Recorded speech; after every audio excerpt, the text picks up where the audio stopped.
you would either grease the bearing with something that isn't going to fly out much as it spins, or you're going to wash enough lubricant over the bearing to keep it wet while it is spinning, and put like a barrier around it to keep the splash from hitting other things that shouldn't hit. Like a really bad economic plan that destroys things that weren't part of the plan. Nice segue. Yeah, I try. I try to do my best. Well, very subtle. Definitely not the subtlety of a rhinoceros. No. Far greater subtlety than a rhinoceros, but that's a low bar to clear. Or to trample, I guess. Well, if you put the bar high enough, the rhinoceros will go under it. Will it, or will it just stand there? Well, it depends on whether you shake a red cloth in front of yourself. Or something isn't that bulls? I don't think it's anything for real. But I mean, it's never been associated with a rhinoceros. Yeah, but they're charging animals. I mean, I'm making a humorous. No, I failed. I failed completely. You did. Bugs Bunny would be ashamed. Well, I mean, Bugs Bunny wouldn't even know because he would have taken a wrong turn and not even arrived where I'm at. Yeah. Well, no. You live in Albuquerque. Yes, that was the joke. Actually, I don't live in Albuquerque. I live near Albuquerque. So if he took a wrong turn, he might have ended up exactly where you are. Yes. Do you live to the left or right of Albuquerque? That's well, it depends on which direction you're coming from. Exactly. Obviously. So basically, if we semi-generalized it, we could say he's got a 1 in 360 chance of ending up where you are. Well, I mean, it depends on how much No, I mean, I'd say that what you have to do is you have to look at, if you start at the center of Albuquerque. Okay, so he's got about a 1 out, in 6 chance. Maybe something like that. Yeah, 1 in 6, 1 in 5. It's a question of how finely you want to parse your angles. Yeah, I'm sure you're not that far away from Albuquerque. Well, it's not a question of distance. It's a question of what solid angle, my house subtends compared to Albuquerque. Yeah. Anyway. So yeah, I guess we killed my segue off though, didn't we? Shot it dead like a rhinoceros. You don't. Okay.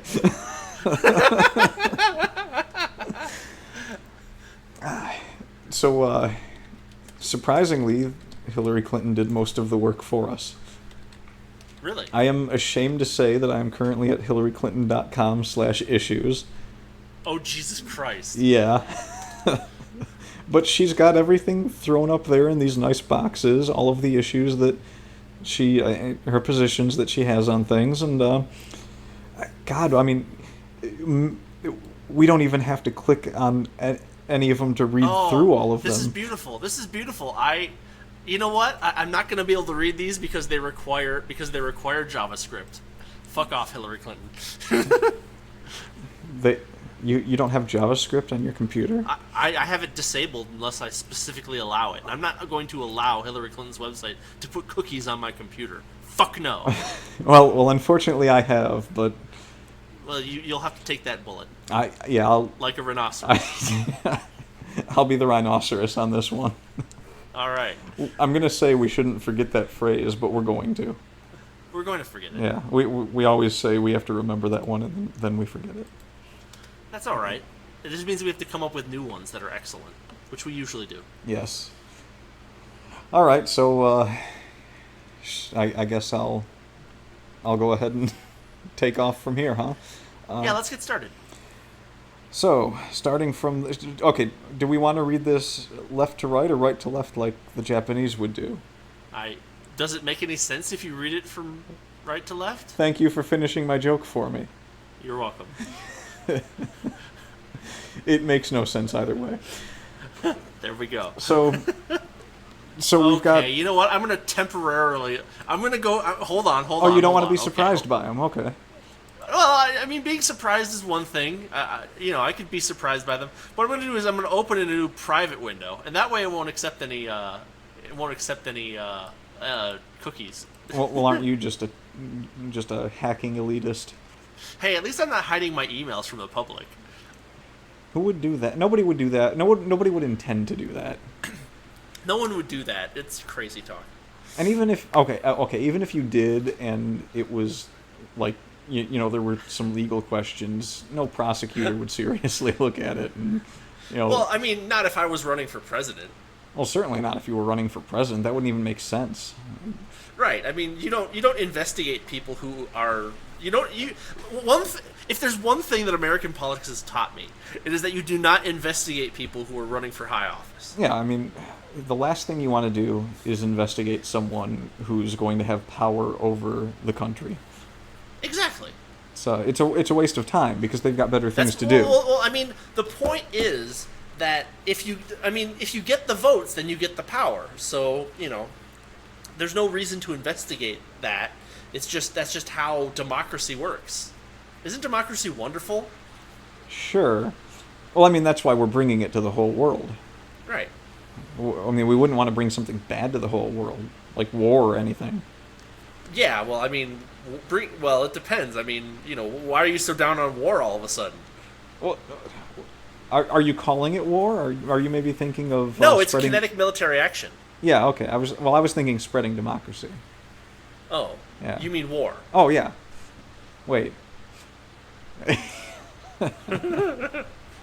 So, starting from the top left here, Sure. a fair tax system.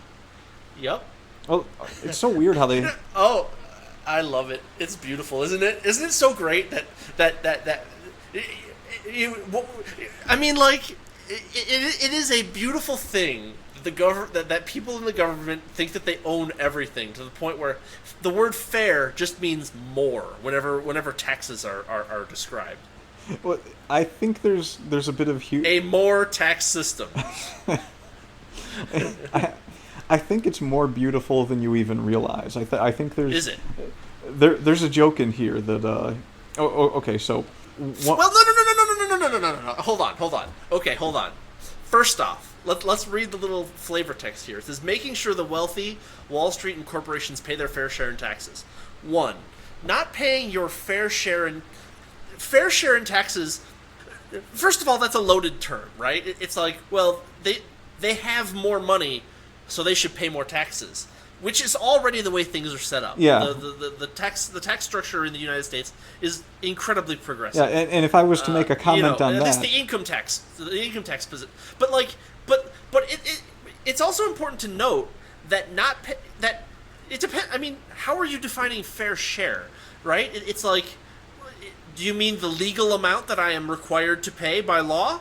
If so, then the wealthy, Wall Street, and corporations are probably paying their fair share, which is to say their legally required share in taxes, because if they don't, they get prosecuted. Unlike Hillary Clinton. And the question we would then or have Donald to... Trump. Yeah. So not just talking about fair share here, but there's a perspective issue too, because I'm pretty sure that someone that earns $250,000 in 1 year pays more in taxes than I earn that year. Yeah.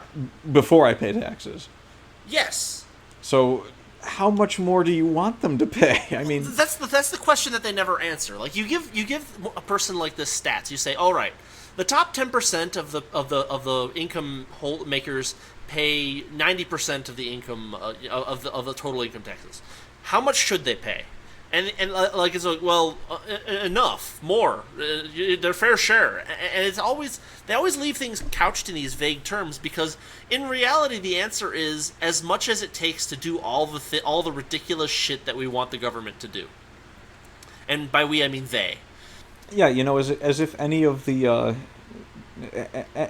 increases in taxes that have ever been taken in by the government have ever really done anything to help people who... I mean, okay, think about it. So they take the money in, all this ridiculous amount of money from people who are wealthy, Yeah. And then what? The Well, expectation. they take their cut and then they dole it back. Well, the expectation is what is the expectation? Like, oh, here now I'm going to give this to you so that you can be like them, but you're taking from them. So doesn't that mean now you have to take back from this person too? No, I mean I don't understand it. the idea is to take enough.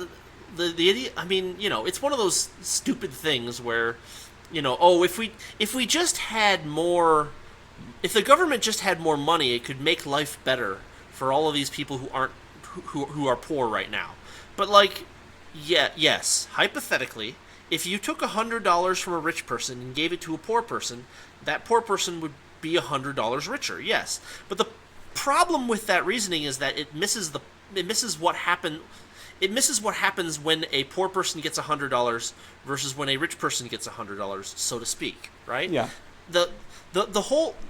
This is one of the things that socialists and other leftists always forget about, is that the entirety of our economy is based upon a long-term set of production, things that happen that are all due to the buildup of capital over a very long period of time. And so the point is that investment increases our capital stock, which increases our productivity, which allows there to be more things for everybody to consume overall. Yeah. Now, there is an argument to be made that, and if you're looking at it from like an Austrian perspective, you'd say, well, hold on a minute, I can't actually tell.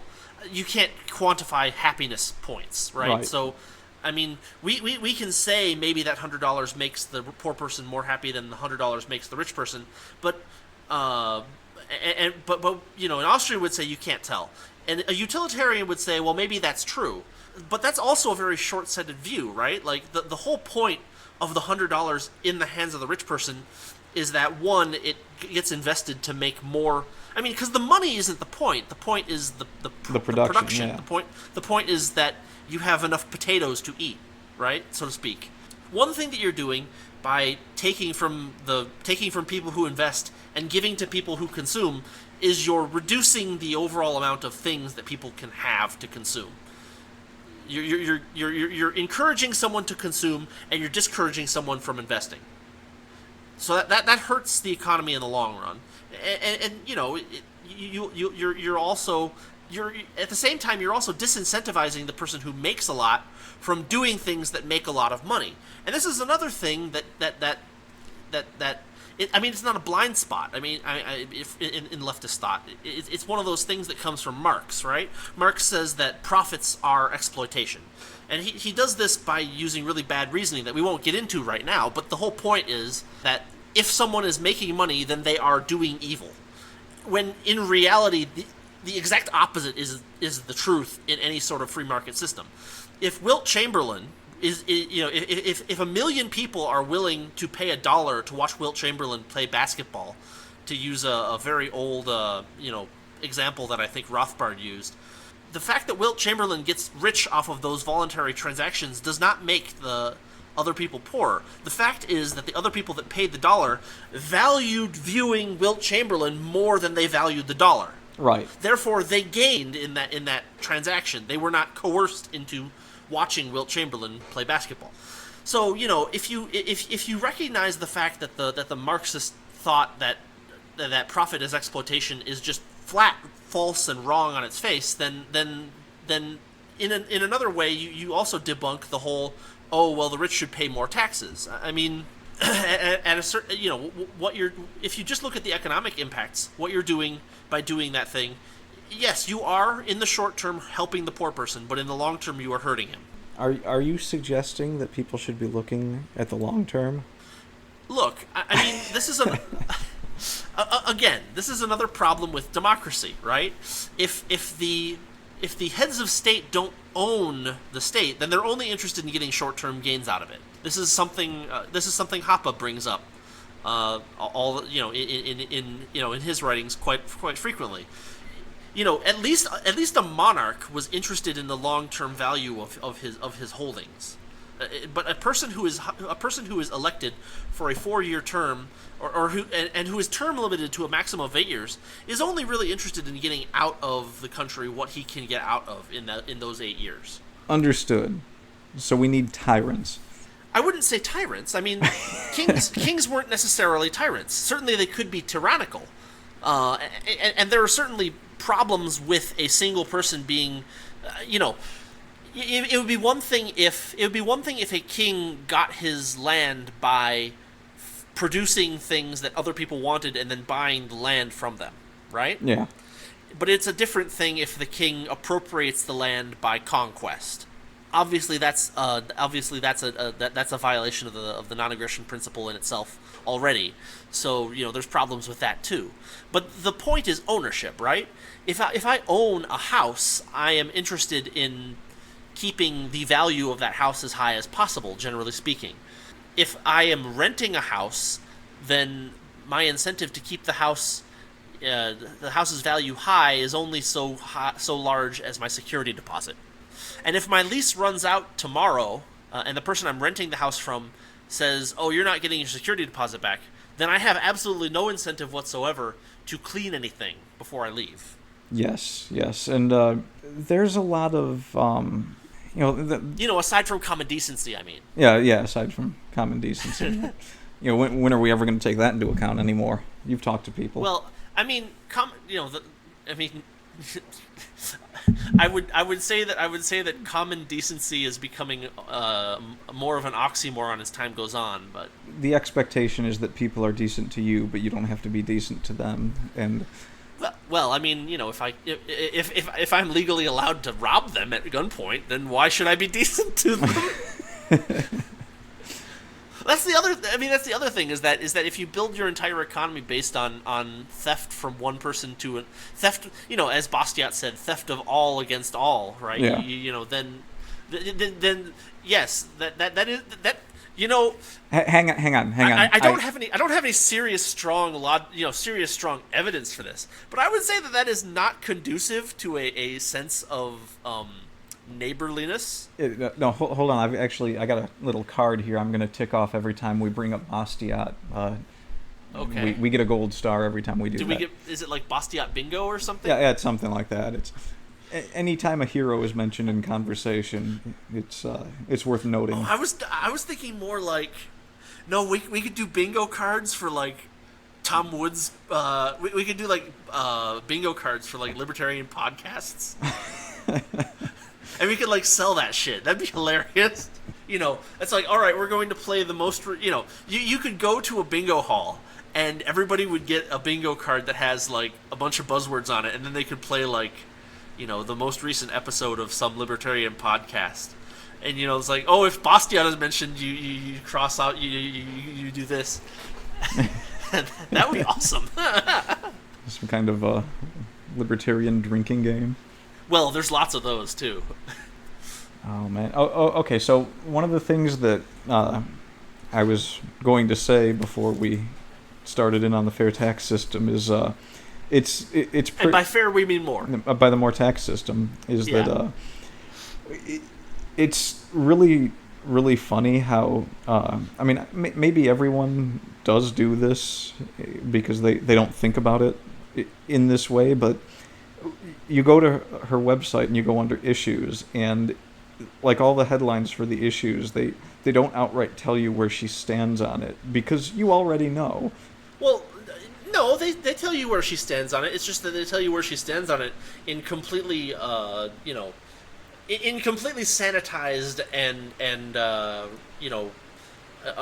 uncontroversial language. Yeah, well. That's why they use the word fair, because fair means good. but and to the average person, you say, "Oh, this is fair." They're like, "Oh, that means it's good." But then we look at fair. And then we see the word tax after it, and we're like, "Oh, in this case, fair doesn't mean good; it means more." That's what it's the blinders are off in our case. Yeah. Well, sometimes I just want them on, and I just want to look like to the side and not even see it at all. Well, I mean, we could have done this whole thing not actually going on Hillary Clinton's website. Well, in a way, We could have just. I mean, we already know what all of her policy positions are. well, She's so predictable that I mean, Vegas is just Vegas doesn't even have anything on her. It's just like 1-1. well, I think I'm glad I did, because when you read through some of them, like it gets to one where it's just small business. We have to level the playing field for America's small businesses, and all I can picture is someone taking a sledgehammer to skyscrapers. Well, yeah, clearly. Look, it is very hard to raise everyone up through government fiat, but it's way easier to take the high poppies and cut them down. Or fix. No, I mean, I'm serious, right? Yeah, I mean, the whole point of the whole point of the last 2 centuries has been to show that economic liberty is the greatest force for increasing the well-being of humanity that has ever existed. And at the same time, centralized control of the economy is the easiest way to make sure that there are no people that actually do anything useful. I mean, they happened at the same time. Several times, actually. Pretty much, yes. Even right now, I mean, Venezuela's looking great, I hear. Oh yeah, well, I mean, it's all the corporations' faults that are selling oil cheaply. That's what it is. It must be that, yeah. Well, I mean, because I don't know how they manage it, but apparently Saudi Arabia is still not. Like, if it were oil prices, you'd expect Saudi Arabia to be a desert wasteland. I mean, you'd expect Saudi Arabia to be in abject collapse, but it's like, no, they're doing fine. Yep. And Venezuela has cheaper to extract oil than Saudi Arabia of higher quality at this point. Don't they have more of it too? Yes, they have more of it too. But really, managers really only need to do basic math in order to produce capitalistic gains. It's really all just basic math. Yeah, 6 plus 15 minus 700 billion. So you actually went to the website. Yeah, I'm there. Yeah. So are you seeing that? I'm not above making fun of people for the way they look. She looks like the most evil thing. That's like the most evil. Oh yeah, she's a gargoyle. That is a Disney evil witch look. Well, I mean, she's no. I mean, no. I'm going to say this. Her smile does not look particularly evil. Her eyes do. It's the eyes that make the smile. The look eyes. evil. Well, I don't know. Like if you, yeah. The eyes look pretty evil. The smile looks like a fairly. Yeah. No. Credit where it's due. Her smile is way better than mine. Well, I don't know if I'd go that far. I mean. But once you add those eyes in, it's she does have terrifying. She is looking through two people's souls in this photo. Pretty much. Like, one of those two people is probably going to be found dead at some point. I'm just saying that. Well, I mean, I think everyone is found dead at some point. Anyone connected with her, certainly. Are you saying that if I avoid Hillary Clinton, I may become immortal? Well, no, if you were her, you may, actually. I think there's something going on there, to be honest. I don't know. You don't usually see immortal people having massive coughing fits. That's true. There can be only... Yeah, not gonna happen. Should we continue? I think we should. Just one more comment about those horrible eyes, though. I feel like I just need to point out that it's those eyes in a photo that has the headline, "Learn more about Hillary's vision for America." Not an apt choice of words, I think. It depends. You have to remember that you and me are pretty much the only people... Well, I wouldn't say only people, but you and me are part of the very tiny minority of people that will look at that and say, she's looking through their souls. They might die. I mean, half the fucking country is basically like, she can do no wrong, and even if she does wrong, she should not be punished for doing wrong. And then the other half, well, they're Trump supporters. Well, I mean, can we really call it wrong? And, I mean, half is an exaggeration, right? Because Johnson's polling at 10% or 12%. But it's not far from the truth. Oh my God! Are we going to end up with Donald Trump as president?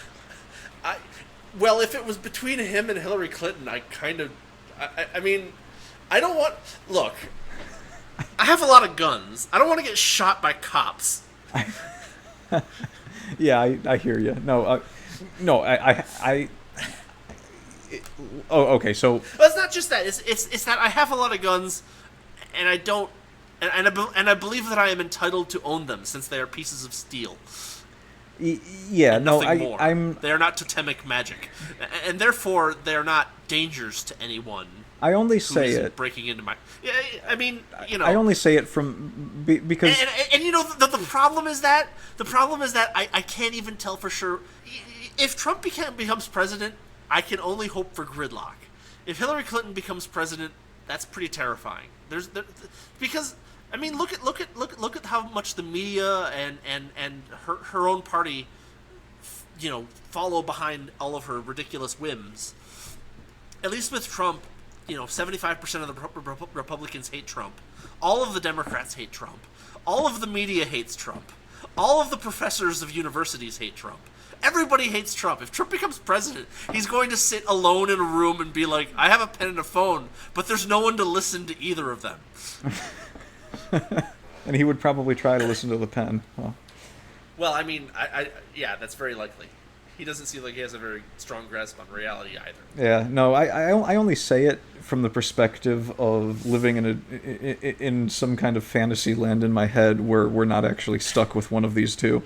No, if I bring myself down to reality, the plain fact of the matter is that, yeah, if you're going to give me a choice between Hillary Clinton and Donald Trump, not only will I take Trump, I'll at least be able to laugh at how people flip out if he becomes president. That's another part, is that the spiteful part of me is like, yeah, Trump would be hilarious. Oh my god, yeah, it'd be great. Yeah, that's and it all stems. But then you look at what he actually does and says, and you're like, I have no idea what would actually happen. Like if he actually became president, he might go like full on ridiculous populist, and then he would just be doing all kinds of random crazy shit, and people would love it because they'd be like, oh, he's doing the thing that I want him to do, and it's like, oh god.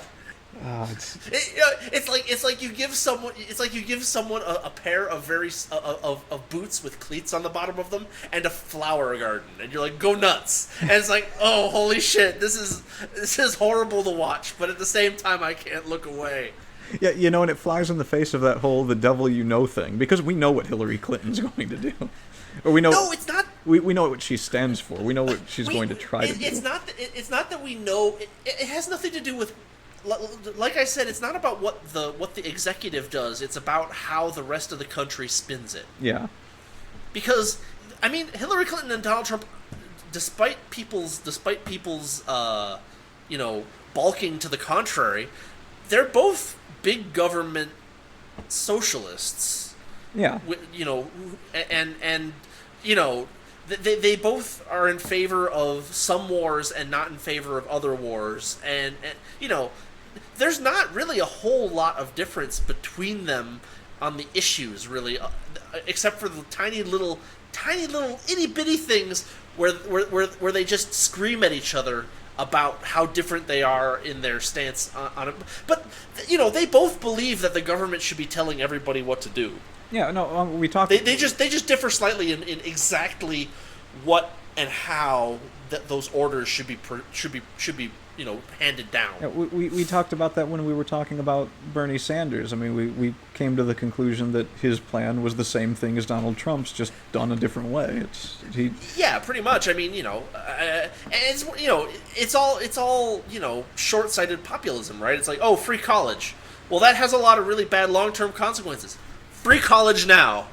Single-payer healthcare. But that has a lot of really bad long-term consequences. Single-payer now. You know, I'm gonna $15 minimum wage. But that has a lot of really negative long-term consequences. Single-payer or $15 minimum wage now. They just wanted to say single-payer again, just one more time to reiterate. They really love saying single-payer. Oh my god. No, it's I'm gonna have to argue with you though, because I mean, Venezuela went with free college, and I'm going to tell you what, they have learned their lesson now. Have they? No, not at all. If they could do it again tomorrow, they would. I am going to counter your argument with these two words. Have they? Well, no, I mean, like, okay, the thing is that, like, free college, the point is that the point is that we live in a world where goods are scarce, and people pretending that goods aren't scarce results in horrible tragedy. Free college, to a certain degree, works in Europe.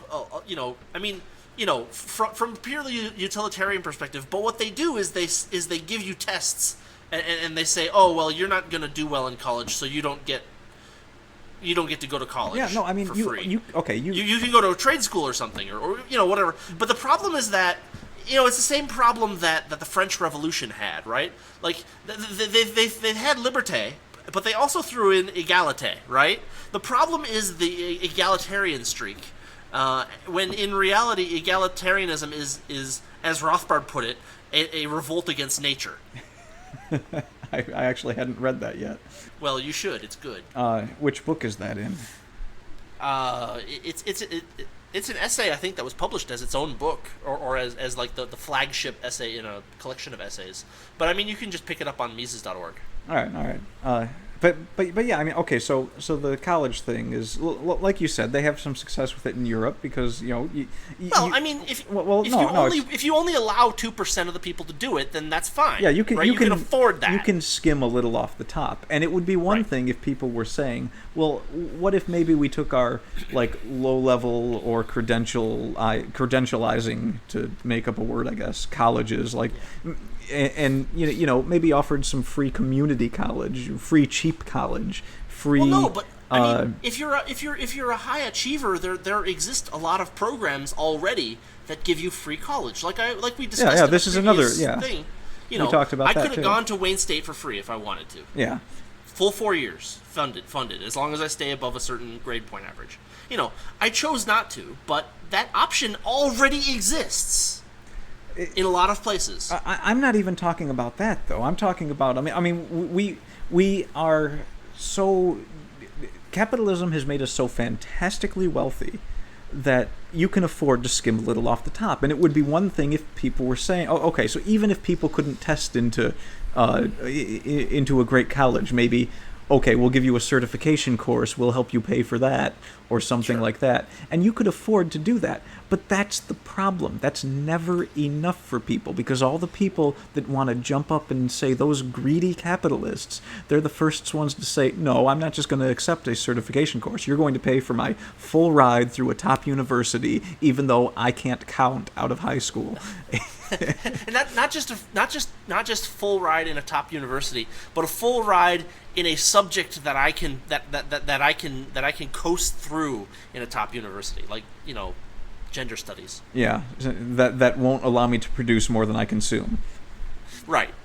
I will live on the teat of the American taxpayer for the rest of my life, because I can. I'm a professor. What are your talents? I can do nothing. That's not entirely true, right? I mean, you can always write a book, assuming they learn how to write it. Well, no, I mean, like, a lot of professors. I mean, there's a lot of research that takes place that is done by professors, that is led by professors. That and I'm not even gonna go hard STEM here. I'm gonna say that there is still interesting research that can be done in softer fields, even in really soft stuff, like that. You can do research in literature, and you can do research, and those are all things that. Oh yeah, you can do research in gender studies. I mean, it's not a. Yeah, you can do research in gender studies, but the problem is that the problem. Well, I mean, I think part of the problem is, for one, not everyone becomes a professor. Well, it's not just that, right? It's like. And the quantity is an issue. The problem is that you have. I mean, it's the authoritarian ideology again, right? Everything within the state. And so, nothing outside the state, nothing against the state. And so you have these authoritarian, personalities basically forcing their ideology into, forcing their ideology into gender studies because they think that nothing can be outside of their political ideology. It's a self-reinforcing problem, Yeah. right? You have some guy that says, well, everything is political, and then he takes things that aren't political and says, well, this must be political, so I'm going to make it more political. It's a world. When in reality, sometimes an underwater woven basket is just an underwater woven basket. Good reference. Well, it's not that good. Wait, that's Penny Arcade, right? No, underwater basket weaving has been a joke for a long time. Oh, okay. Did they ever use that? Am I remembering my They may have, my I'm references not sure. wrong? No. It was, what was it? Pig washing or something? Pig waxing. Pig waxing. That was it. Although I don't know. I mean, I'm sure someone somewhere could make money doing that. Like a quarter.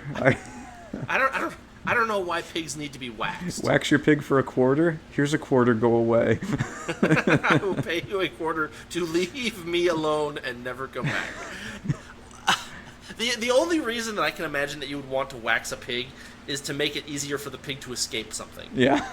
Well, then you oil the pig and you try to catch it. Yeah. You wax it and you try to and you send someone off to catch it for your amusement. Yeah. Or you wax it and you have it race other pigs down a series of narrow channels or something. I don't know. I mean, but you can just make a digital game of that, so you don't even need to really be able to wax a real pig now. You can just become a programmer.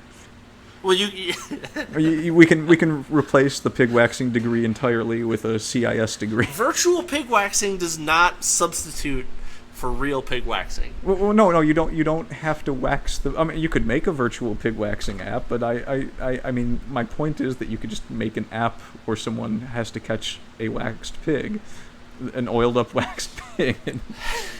I can't believe we're having this conversation. Okay, we better get moving on because that's just one thing we've talked about. Yeah, well, we're gonna have to run through a couple of them and give them a good laugh here. There's no way we're gonna have. Well, like the second one, combat the one directly to the. Yeah, we'll go left from right. Combating terrorism and keeping the homeland safe. It's not enough to contain ISIS. We have to defeat ISIS. It's How? No. Replace ISIS with Iraq. Replace ISIS with Iran. Replace ISIS with Syria. Replace ISIS with Libya. It's a never-ending fucking path.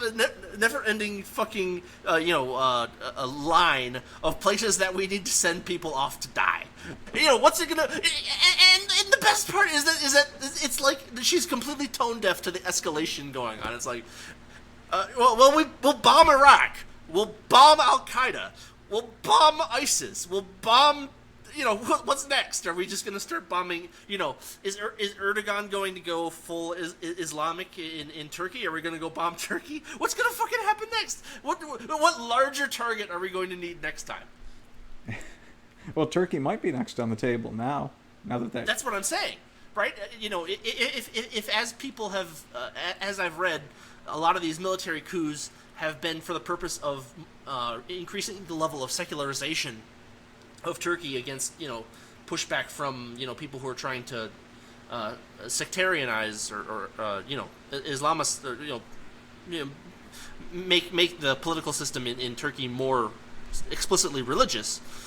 If that was the case, then the fact that the coup failed and Erdogan is back in and wants to execute a bunch of people, if he was actually doing the thing that the military coups are usually used against, then this is going to be a bad step towards Turkey becoming more radicalized, which is, maybe we will bomb them next. Who knows? But they're a member of NATO, so we probably won't. Yeah. Well, we could if someone actually had a successful coup. Well... But that would imply that someone would arm. Depends on what the meaning of coup is. That would imply that someone armed rebels or something. I don't know. Well, I mean, we just have to arm both sides and then kill the winner. It's like we have Stewie Griffin for president. At least Stewie Griffin would be funny. Yeah, well, his speeches would be worth listening to. If nothing else, just for the pleasure of having a president with a British accent. I'm not very clear on that. Is he an American citizen? Yeah, I think so. Oh. No, we could get into that, but I don't think it's really. Okay, so this was one of the ones I meant when I was like it was worth reading just because of how funny it was. K through 12 education, strong public education is the key to preparing our children for the future. That says nothing. Public education, the hole with no bottom. Wait, what do you mean? If No. Can you imagine? No. If you keep No. Okay. No, hold on.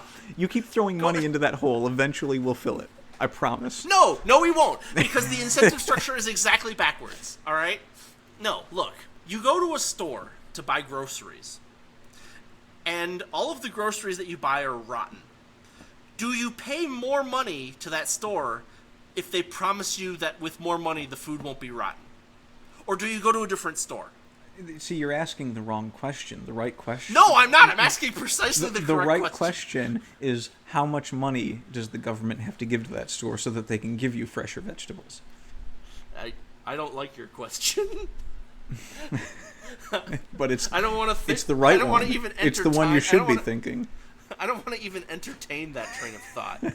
Why not? You do it every day. Do I? Well, you don't, but like that's what we see every day. Yes, and it's an atrocity. That's not a strong enough word for what that is. I know it's not a strong enough word. I went to public school. I don't know any better ones. You got a PhD and we still can't come up with a better one. Well, to be fair, my PhD isn't in English. It doesn't matter. I know. I suspect that if my PhD was in English, I would know fewer words. And I'm not even talking about jargon as counting that as a vocabulary. Oh, the fourth one! Holy shit, the fourth one! Well, yeah, okay, go for it. This one's yours. Racial justice. America's long struggle with 8 years of a black president means that the race against racial justice is far from finished. Now, that's not exactly what it said. No, that's not exactly what it said. You added a part in there. No, the whole point. I mean, not whole point, but like one of the things that was promised by the election of Obama was a lessening of racial tensions in the United States. However, over the course of the last 8 years, it seems as though those tensions have ratcheted up. I don't know what you're talking about. And now, you cannot just. And now we have the privileged white lady that is not allowed to be prosecuted for committing blatant crimes, saying that America's long struggle with race is far from finished. You privileged piece of shit. No. That's the most condescending goddamn thing I've ever heard from anyone. No, it's not. Isn't it? No, we just talked about this the other day. The most condescending thing that we have ever heard from anyone did come from Hillary Clinton, but it was not that. Oh, yeah, you're right. It was when she went on television and was asked about her hard drives being wiped, and she said, "You mean wiped, like, with a cloth?" Well, okay, but to be fair, we don't know for certain that that's the most condescending. It might just be the most stupid thing we've ever heard. I don't know. I mean, no, because like I said, we have to make an assumption. Both of these are catastrophic for her as a candidate, right? She's either a moron or so incredibly condescending that there's no way that she could represent the people. Yeah. Like these are the two options, right? Dumb as a rock, queen complex, either or. You know, either of these. Take your things pick. You're getting one or the other. Yeah, exactly. Like when she, I mean, I don't really particularly care if she did or not, but some people questioned the fact that she had nothing to say about turkey, and I could only picture her saying, "You mean like turkey, like you carve at a table?" I just imagine her waving her arms around at the elbows and making loud gobbling noises. Because that's the only way I can. Don't imagine that. I just don't want to imagine that because she's. Think of those eyes again. But they're dead. They're like animal. They're like dead animal eyes. I mean. No. There's no glimmer of no. Dead animal eyes have more compassion. I wouldn't say that necessarily. I felt compelled to. I really don't like her. Well, I don't think anyone really likes Hillary Clinton. It's like, I mean, American politics these days is so much like professional sports. You pick your team, and maybe deep down you don't like some of the players on your team, but you don't let the people on the other team know that. Yeah, you still want your team to win. Yeah, you still want to be able to wave your pennant. Yeah, you have to. Well, you can wave your pennant, win or lose, but the important thing is that you win and crush your enemies before you and hear the lamentation of their Zers. And then tell them that they can't waive their penance anymore. Well, they can still waive their penance, but they don't actually get to choose. They don't get to do anything better than that. Well, we could outlaw waiving penance. We could call it hate speech. Yeah, well, that was kind of where I was getting to, but you put it better. All right, so the next one is addiction and substance use. War on drugs! More war on drugs! I know, right? Through improved... No, but the best part is that she says... All right, hang on, I'm starting a new drinking game. Every time one of us goes, no. Neither of us drinks. It's for... I'm going to start, I swear to God. Through improved treatment, prevention, and training, we can end this quiet epidemic once and for all. 1, not a quiet epidemic. 2, I mean... Where did they pull the word quiet from? Asses. No, but it's like, oh yeah, we're so compassionate. We just want to treat these people who are addicted to drugs and prevent them and train them not to be addicted to drugs. And if they cease to stop being addicted to drugs, then we'll throw them into a tiny cell where they'll be raped endlessly for several years of their life. You make it sound like a bad thing. And then once they get out of the box, we're going to prevent them from owning the items that they could use to defend themselves against future rapists. You know, you're almost painting a picture like this is a horrifying thing. Yeah, I'm trying to, yes. All right, so are you suggesting that... No. I mean, are you suggesting that if Hillary Clinton is elected president, that that one of her first orders of business will be to order the DEA to stop prosecuting nonviolent drug crime? Does anyone believe that? No. I mean, it's like, I just want the people who are addicted to drugs to walk up to me so that I can pet them on the head gently. And that will heal them of their addiction. And then they will all be happy. And we will all hold hands and dance in a circle while singing Kumbaya. And then I will hire someone with guns and giant black boots to stomp on their faces for the next 8 years. Because I can.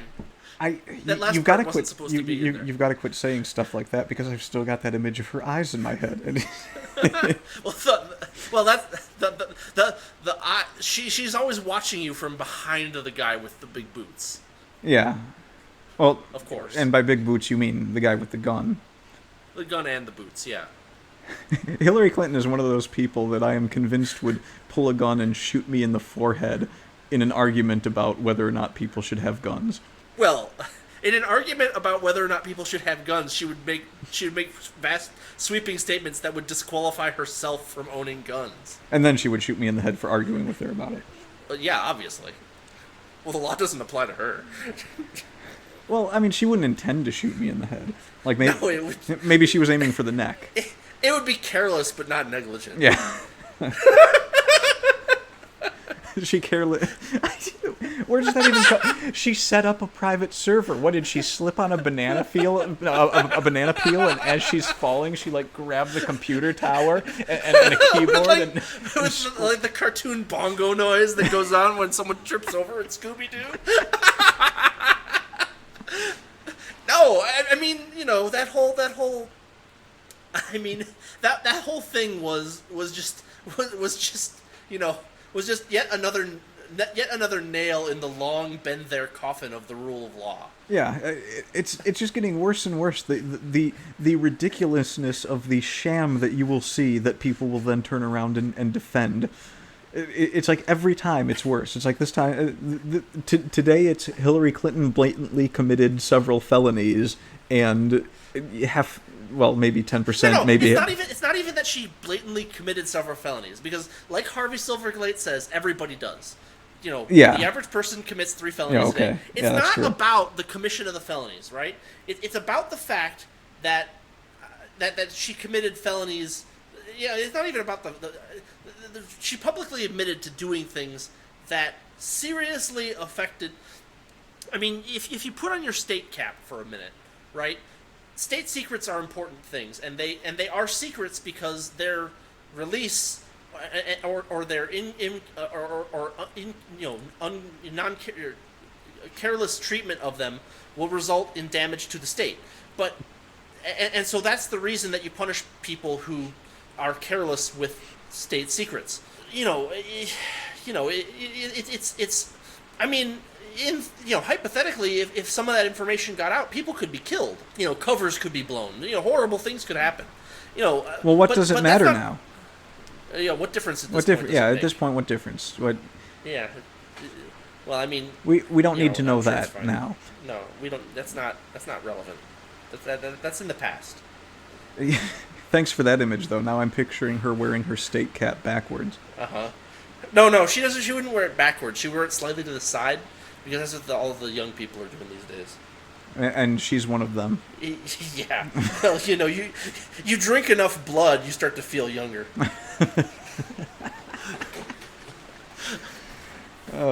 We are. We are much nastier to her than we were to Bernie. Well, at least Bernie Sanders is less corrupt. We can assume so, at least, but Less over. Well, I mean, less overtly corrupt. Yeah. Less overtly corrupt, and he appears to be less for sale than Hillary Clinton. Only slightly less, though. I mean, Only well, I mean, he's a socialist.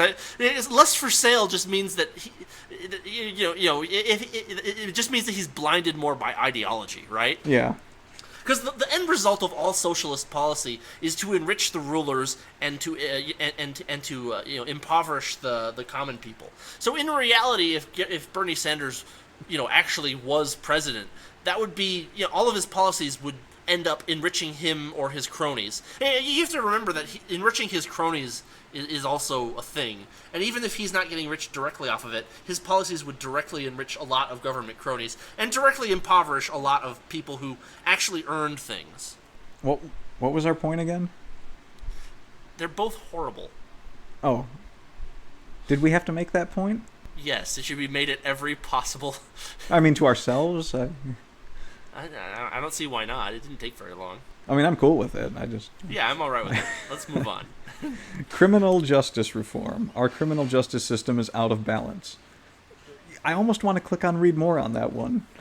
Well, it doesn't say anything. You have to click on read more in order to learn what it actually means. I'm going to click on read more. Me too.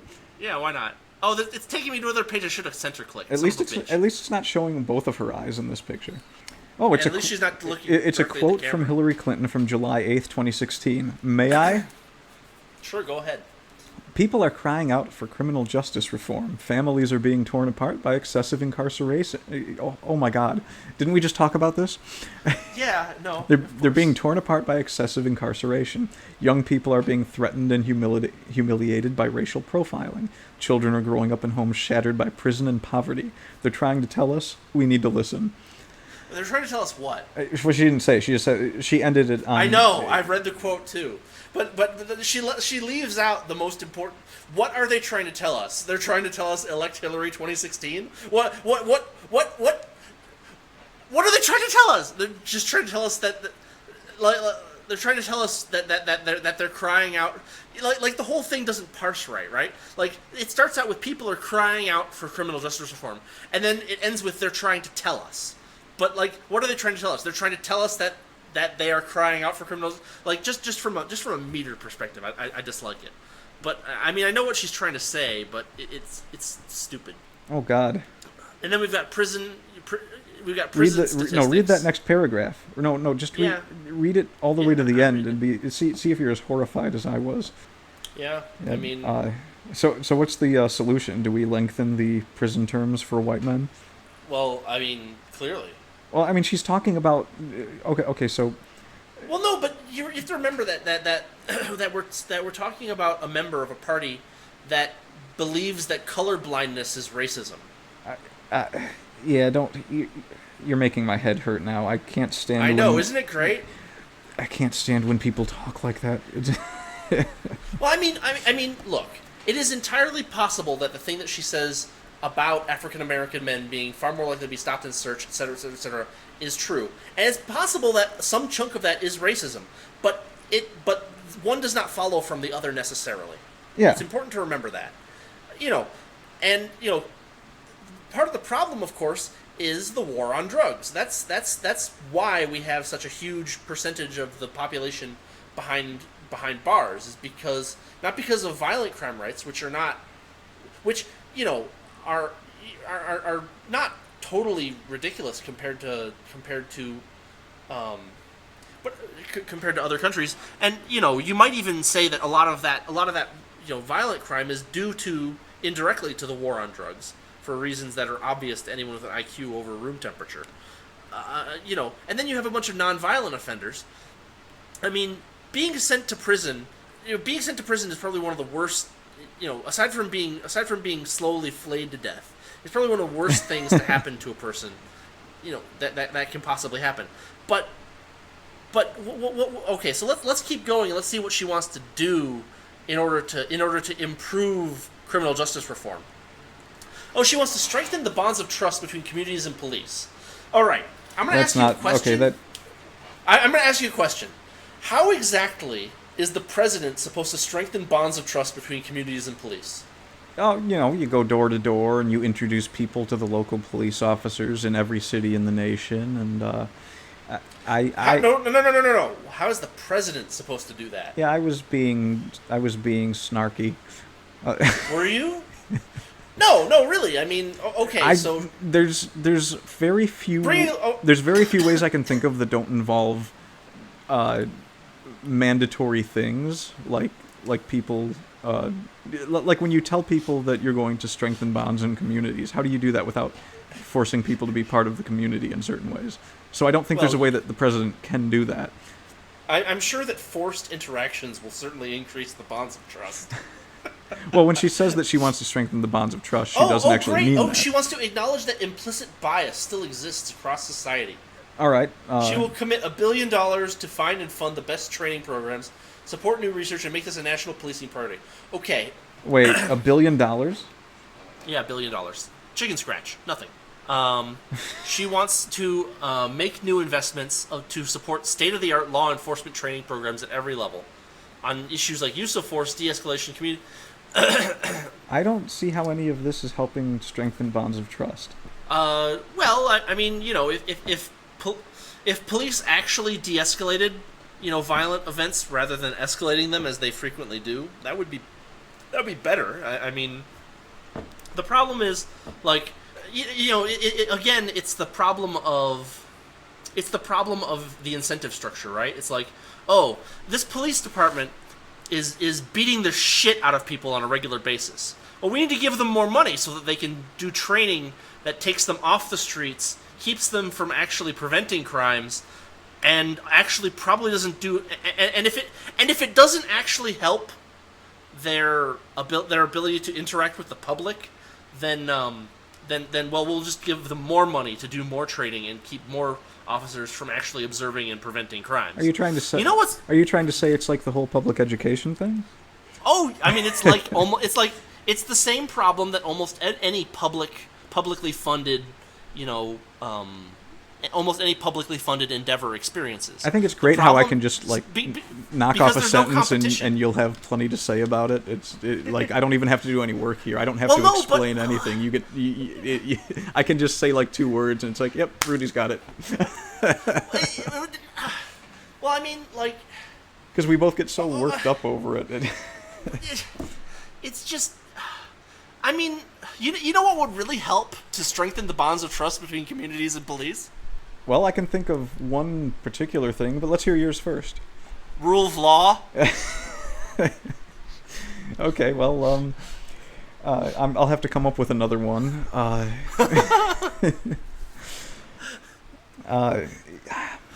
Well, maybe, I don't know. How about a return to the 8th Amendment? How about police are trained to know when someone intends to do something or not? Maybe someone didn't intend to use the drugs that they use, so they don't have to bother them. Or maybe they just use them carelessly. Yeah, or they didn't really break any law, but it looks like they did.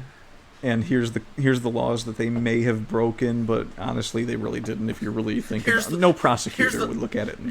Well, I mean, if they publicly admit to performing actions which correspond to the breaking of several laws, we overlook that because it wasn't deliberate. Right. Even though they say that they deliberately did that. Okay, so let's see. Supporting legislation to end racial profiling. How do you do that?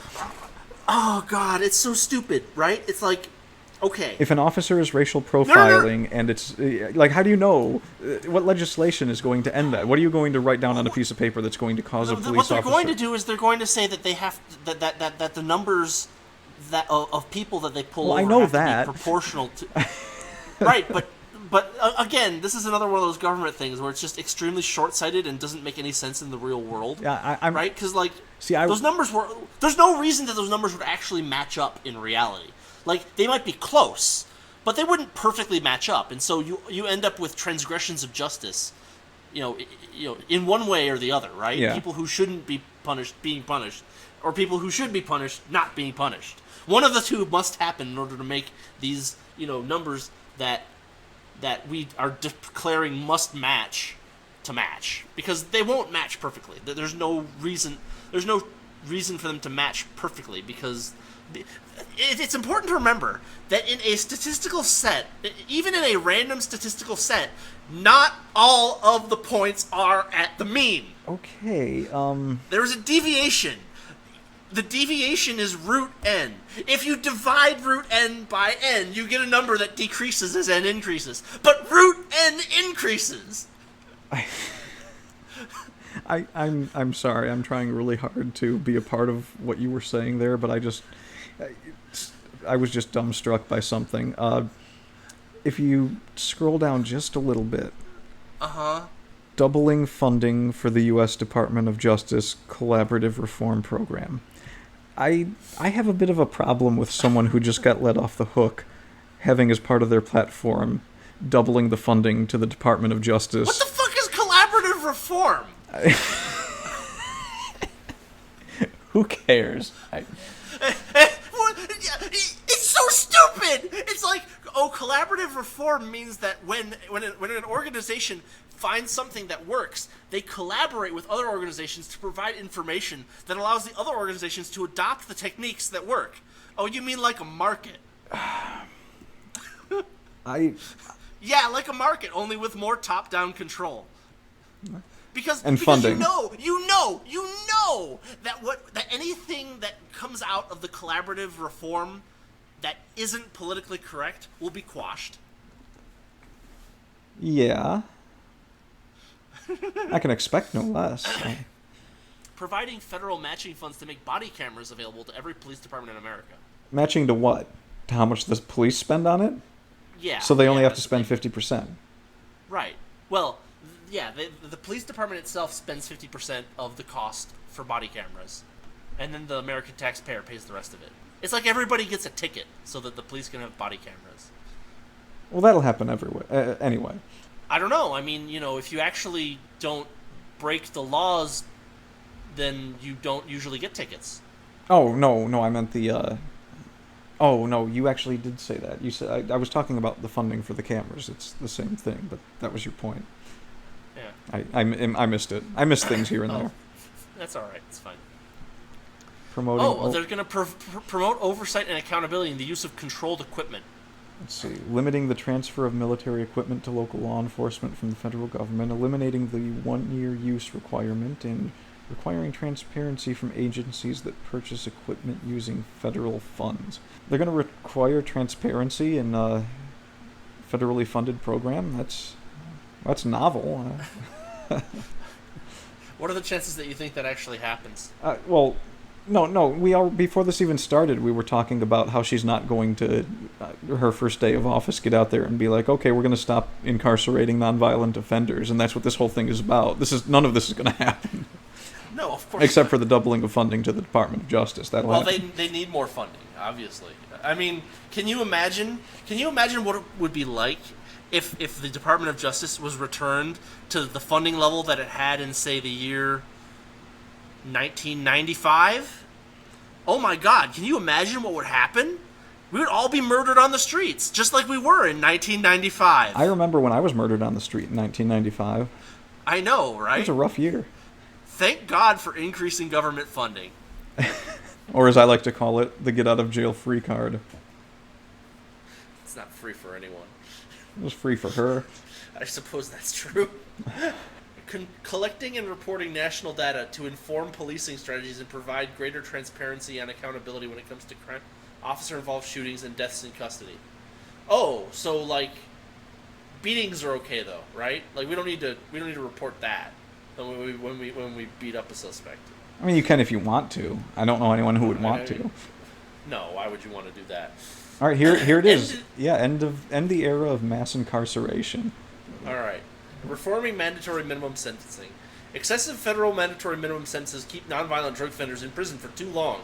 Or at all. Yeah. so okay. So she doesn't even commit to saying that she's going to stop putting nonviolent offenders in prison. She just says not for very long. Not less time. Yeah, less time. No. The next thing is to focus federal enforcement resources on violent crime, not simple marijuana possession. I hate to tell you this. Most of the simple marijuana possession police work is not done by federal enforcement officers. You might not believe this, but most of it is done by local police officers. Yeah, so that's scary. Yeah, well, you know. You know, I like the whole the whole thing about like avoiding, you know, incarceration for nonviolent crime. But how much do you want to bet that owning an illegal gun would be counted as a violent crime? Oh, almost even certainly. If you don't actually do anything, even if you don't actually commit any violence with it. Definitely. Like are all the people that were sent to prison for owning an unlicensed machine gun, are they all gonna get out? What, are you kidding? Yeah, I know, right? Once they're out, they can vote. Well, in some states. Or if you're kidding, right? Hmm? Are you kidding? Do I? Is there something I don't know here? I think that felons are typically that in several states felons are prevented from voting. At least locally or nominally. Period. Period? Yes.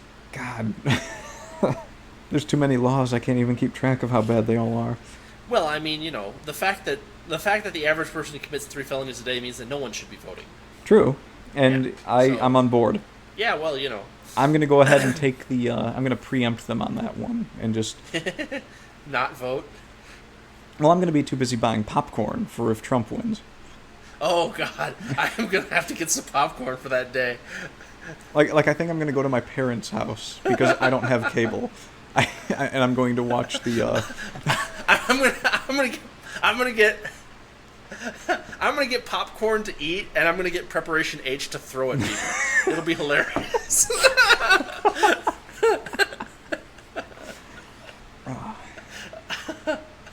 Oh, jeez. Oh, God. Prioritizing treatment and rehabilitation rather than incarceration for low-level nonviolent drug offenders. So we're still going to be forcing them to do things for nonviolent offenses. Hillary will ensure law enforcement is properly trained for crisis intervention and referral to treatment as appropriate. There's nothing I can think of that would be more disturbing than to be high and have a police officer come running at you like, dude, let me help you. No, it's not even that.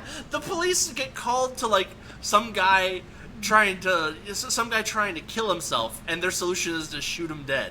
It's like, no, we wanted you to not make him die. If we wanted him to die, we would have just let him commit suicide. We called you here to stop him from killing himself, and you shot him like 18 times. This is way more traumatic. And why are you frisking me? God damn it! Well, they want to check and see if you have any illegal drugs. Dismantling the school-to-prison pipeline, which is a real thing. Is it? I don't know. There's a fact sheet that isn't. Oh, there's a link that doesn't look like a link. School-to-prison. No. Overly punitive disciplinary policies, calling on states to reform school disturbance laws, and encouraging states to use federal education funding to implement social and emotional support interventions. It's more of that,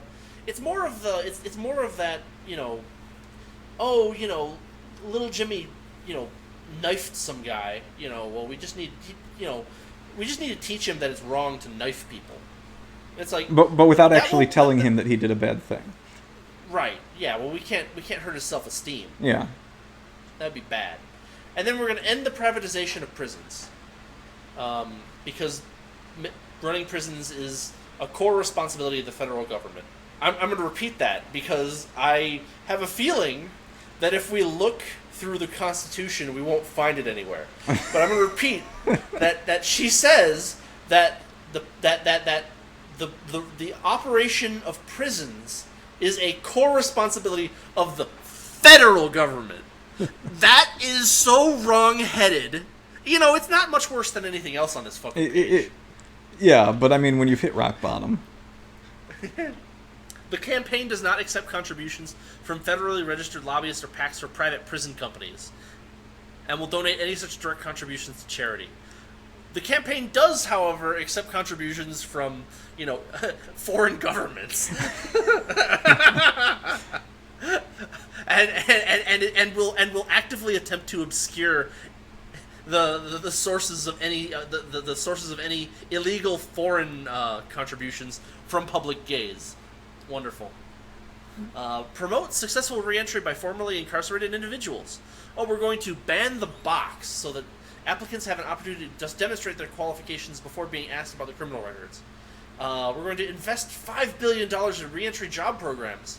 And we're going to support legislation to restore voting rights to individuals who have served their sentences, but not self-defense rights. Just so you know. Well, yeah, I mean, that's one less person that can buy a gun. Right, exactly. And we need to make gun ownership strange and scary, so that people can be cowed into voting against it. You realize that this whole sidetrack was just one thing that... I know. I'm clicking back. Yeah, me too. This is horrible.